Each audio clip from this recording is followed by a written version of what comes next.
This Monday will mark the 75th anniversary of what Palestinians call the Nakba, or the catastrophe, referring to the displacement of hundreds of thousands of Palestinians and the ethnic cleansing of Palestinian towns and villages in 1948, when the State of Israel was created. To mark the solemn occasion, Congresswoman Rashida Tlaib had planned to host an event at the Capitol aimed at uplifting the experiences of Palestinians who survived the Nakba, and to educate members of Congress and their staff about this important chapter in Palestinian history. That, of course, was until Kevin McCarthy stepped in and blocked the event from happening, accusing the Congresswoman of trafficking in, quote, anti-Semitic tropes. You see, Republicans are not only on a mission to rewrite and erase our own American history. It seems now they want to do the same with the history of people outside of the United States, like the Palestinians. Never mind the fact that Israeli press has been reporting on the Nakba and what it means to Palestinians for decades, or that Israeli historians and scholars have documented it based on archival records and the eyewitness testimony of Palestinians who survived it. Or even that the United Nations will hold its first ever commemoration to recognize the Nakba. This is an acknowledgement of history. It is unlike what Speaker McCarthy is trying to do. McCarthy later tweeted that he would instead host a bipartisan discussion to honor the 75th anniversary of the U.S.-Israel relationship. Tlaib responded by saying Speaker McCarthy wants to rewrite history and erase the existence and truth of the Palestinian people, but he has failed to do so. This important anniversary comes at a time of intense upheaval in the region. Just hours ago, a U.S. official and an Israeli official told NBC News that Israel and the Palestinian militants in Gaza have agreed to a ceasefire brokered by Egypt. And it all comes after a week in which the Palestinian Health Ministry confirmed that 30 Palestinians, 6 of them children, were killed, 90 more injured from Israeli airstrikes launched on the Gaza Strip. And all of this serves as a brutal reminder that yet another generation of Palestinians' existence remains under deadly threat, just as their ancestors did 75 years ago. Congresswoman Rashida Tlaib joins me now. Congresswoman, it's great to have you on to talk about this. I know that Speaker McCarthy doesn't want to hear it, but it's an important conversation to be had. Talk to me about why you wanted to have this event, why you wanted this day specifically to be recognized and held in Congress. As everyone knows, I am always very proud that I grew up in Detroit. I always say it's the most beautiful, blackest city in the country.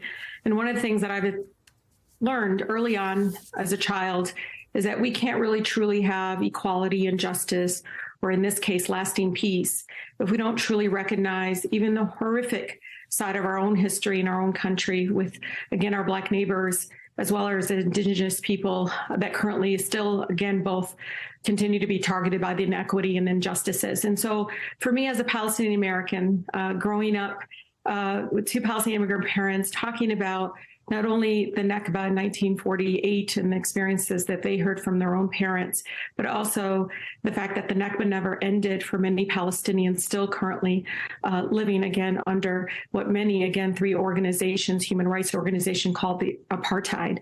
And so for me, though, I wanted them to hear from, folks that were in their 80s came and spoke about being 8 years old, another woman, 11 years old, living through the trauma and the pain of the Nakba.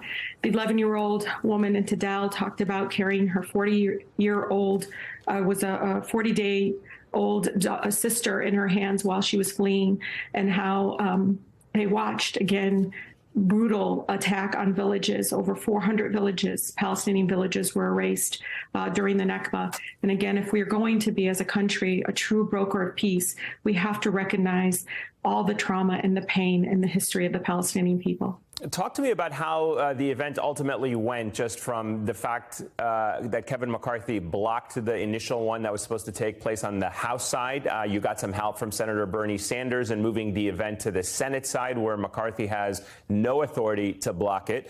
Just walk us through how that played out and how did the event go?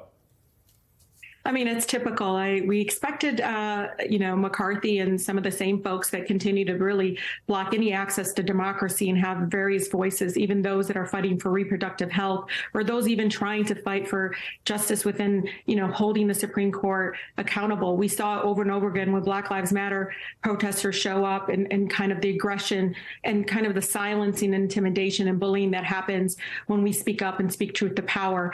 I think, Leader McCarthy forgets, before I was a congresswoman, I'm from Detroit and nothing stops Detroit. And so I kept pushing and pushing until I could find a home for us to be right there in Capitol Hill, like any other American deserves to be heard in the halls of Congress. And so, everyone needs Amo and Uncle in the Senate. And with his I think leading with compassion and understanding, again, to support a real democracy in our country, we all deserve to be able to share our stories and to be able to have space to do that. Every member of Congress has access to these rooms. And I think Leader McCarthy doesn't believe someone like me deserves that same access. But we'll continue to push back against this kind of, attack on our democracy and attack on a whole people in the United States that deserve, again, to be heard in the United States Congress. What do you make of him hosting this event, praising the U.S.-Israel relationship in lieu of what you had planned? I mean, the Israel-U.S. relationship has obviously come under a lot of scrutiny, not just because of the Palestinian issue, but also because of what Israel is undergoing internally, given its own challenges in the judiciary and with this extreme right-wing government, the most extreme in its history. But at a time when it is coming under that scrutiny and the U.S. public sentiment is changing towards Israel, Kevin McCarthy seems to be doubling down on that relationship. Yeah, I mean, you heard it even with his speech. He's so much in line with the extremism right-wing government under Netanyahu's leadership in Israel, in the way they're even talking about that, both the United States and Israel's birth under equality. How is that possible when we're still currently fighting for that form of justice within our own country here? I mean, these are folks that are completely denying the existence of a whole people.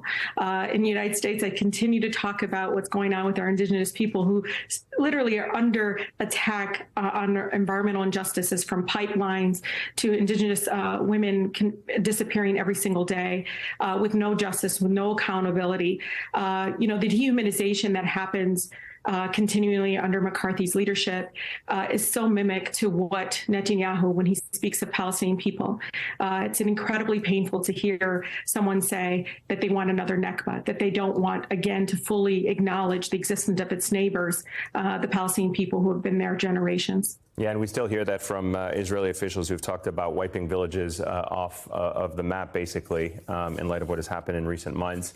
Congresswoman Rashida Tlaib, thank you so much for your time. I greatly appreciate you coming on to talk about this important subject.